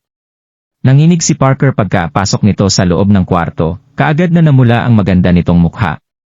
Napansin nitong nakahilata ni Daryl sa kanyang kama at walang samplot ang kalahati nitong katawan. Wala itong damit pang itaas. Makalipas ang 2 segundo ay natauhan si Parker at hindi nito napigilang sumigaw ng malakas habang napakabilis na tumibok ang kanyang puso. Paano nalasing ng sobra si Daryl? Bakit nasa kwarto ko siya? Wala rin itong damit pang itaas. Hindi kaya'y may gusto itno gawin sa akin. Ito ay... Umikot ang ulo ng babae sa labis na pagtataka. Pinsan! Nang sandaling iyon ay pumasok sa loob ng kwarto ang kanina'y nasal abas na si Lucas dala ang 2 nitong kasama. Anong nangyayari? Malakas na sumigaw si Lucas nang may pag-alala bago nito tingnan si Daryl na nasa higaan habang nasorpresa ang kanyang reaksyon. Bakit nandito si Master Darby? Masasabing magaling umarte si Lucas. Walang napansin si Parker, bagkus ay naisip nito na baka ang kanyang pagsigaw ang dahilan ng pagpunta roon ni Lucas. Ako, namula ang mukha ni Parker, nang kagatin nito ang naiyang labi, nahiya itong nagsalita. Hindi ko rin alam. Magulo ang puso ni Parker sa oras na yon. Mahihirapan ang sino mang babaeng nasa parehong sitwasyon. Ula! Nang sandaling iyon ay narinig ni Jacob at nang maraming alaag ang kaguluhan, lumapit ang mga ito. Kaagad na nagulat ang lahat sa kanilang nakita sa kwarto, komplikado ang ekspresyon ng mga ito. Bakit nasa kwarto ni Miss Parker si Daryl? Napakalakas ng amoy ng alak. Hindi kaya'y gustong gamitin ni Daryl ang alak para palakasin ang kanyang loob para makagawa ng masamang bagay kay Miss Parker. Patuloy na narinig ang mga komento ng mga tao. Nakita rin ang gulat na ekspresyon kay Lucas, pero parang baliw ang puso nito kakatawa. Haha! Mahihirapan na ngayong magpaliwanag si Daryl dahil nakita na siya ng lahat. Parker! Nang sandaling iyon at bumalik sa wisyo si Jacob at tinanong si Parker. Anong nangyari? Sa puso ni Jacob ay isang kakaibang bayani si Daryl at hindi ito katulad ng sinasabi ng iba. Kinagat ni Parker ang kanyang labi, inantala ito ni Lucas bago pa siya makasagot. Galit na sumigaw si Lucas. Kailangan pa po ba naming magsalita, Tito? Malinaw ang sitwasyon. Nagnasa si Daryl sa taglay na ganda ni Parker at gusto niyang gamitin bilang dahilan ang pagkalasing kaya ito pumasok sa kwarto at gumawa ng masasamang bagay sa kanya. Pagtapos ay may pagkamuhing tumingin si Lucas kay Daryl. Hindi ko talaga inakalang makakagawa ng karumal-dumal na bagay ang isang sikat na tao. Ikaw. Narinig si Parker nang marinig yon. Hindi nito mapigilang matigilin si Lucas. Tumahimik ka. Hindi ganoong klase si Daryl. Kaya huwag kayong magtatangkang siraan siya. Bukas itong ginawa ni Daryl. Magsasabi ito sa babae kahit na mahal niya pa ito kaysa pumasok sa kanyang kwarto sa gitna ng gabi. Pinsan! Bahagyang tumawa si Lucas at tumingin kay Parker. Hindi mo tuluyang makikilala ang tunay na pagkatao ng isang tao. Maaaring mukhang isang bayani si Daryl pero walang nakakaalam na tunay na pagkatao niya. Ilang beses mo pa lamang siyang nakikita, kaya hindi mo pa siya gaanong kilala. Huwag kang magpapaloko sa kanya. Kinagat ni Parker ang kanyang labi, habang komplikado ang ekspresyon at hindi ito sumagot. Biglang may naisip si Parker nang sumunod na sanali, bago ito napakunot at tumingin kay Lucas. Naalala ko na. Ikaw ang nag-imbita kay Daryl para makipag-inuman sa'yo, at nilasing mo siya, tama. Dinala mo ba siya sa kwarto ko? Natauhan si Parker ng oras na yon at nawala ang kanyang pagka-awkward. Muling bumalik sa normal ang kanyang pag-iisip. Alam nitong walang kabuluhang tao ang kanyang pinsan, paniguradong nagselos ito nang makitang malapit sila sa isa't isa, kaya sinubukan nitong Oo. Tumango at umamin si Lucas. Nakipag-inuman nga ako kay Dari. Tinukso ko pa siya noong umaga, kaya inimbita ko talaga siya para mag-inom bilang paghingi ng tawad. Medyo nainis si Lucas at inosente ang ekspresyon nito nang magsalita. Pinsan, paano mo ako napagbibintangan? Nalasing si Daryl kasama ko, pero hinatid ko siya pabalik ng kanyang kwarto. Paano ko naman malalaman na patago pala siyang pupunta sa kwarto mo? Kaagad na tumango ang dalawang kasama nito. Tama po, Miss Parker. Kaming dalawa ang naghatid kay Daryl pabalik sa kanyang kwarto. Tama, maaari akong maging saksi. Napakunot ang noo ni Parker nang makita nito ang mga saksi ni Lucas. Nagkagulo ang kanyang pag-iisip. Hindi kaya'y pumasok talaga si Daryl sa kanyang kwarto. Hindi ako makapaniwalang mukhang isang bayani si Daryl, pero sikreto pala na isa siyang ganitong klase ng tao. Nagpahayag ng pagkasuklan ang isa sa kanyang mga pinsan. Hinangaan ko pa naman siya noong umaga. Patago ring tumango ang ilang nakapalibot na tagapaglingkod. Hindi nila maitago ang pagkamuhi sa kanilang mga mata habang nakatingin kay Daryl. Mukhang isa siyang magiting na bayan isa panlabas, pero patago pala ang nakakamuhi nitong pagkatao. Isang malaking biro. Daryl. Nang sandaling iyon ay naglakad si Lucas at nilapitan si Daryl para sampalin ang mukha nito para mapatunayang hindi siya nagkakamali, sumigaw ito ng malakas. Ikaw ang Secmaster ng Elysium Gate, ang Emperor ng Westrington, ang bayani ng World Universe. Sino ka sa tingin mo para gumawa ng mga ganitong bagay? Tigilan mo ang pagtulog. Gumising ka at ipaliwanag ang sarili mo. Sa totoo lang ay hindi magtatangka si Lucas na gawin ang bagay na yon sa normal na sitwasyon dahil hindi maaaring masaktan ang isang taong katulad ni Daryl. Ngunit sigurado si Lucas na masyadong maraming nainom na tipsy ni Daryl. Sobra ang pagkalasing nito ng sandaling iyon at imposible itong gumising. Kinuway ni Jacob ang kanyang mga kamay nang makita ang pangyayari. Tumigil ka at huwag kang sumigaw. Tatanungin natin siya bukas pagising niya. Kung nagustuhan mo ang mga ganitong video, huwag mong kalimutan mag-like and subscribe. Panoorin mo na rin ang mga naunang kabanata para lalong maubos ang oras mo.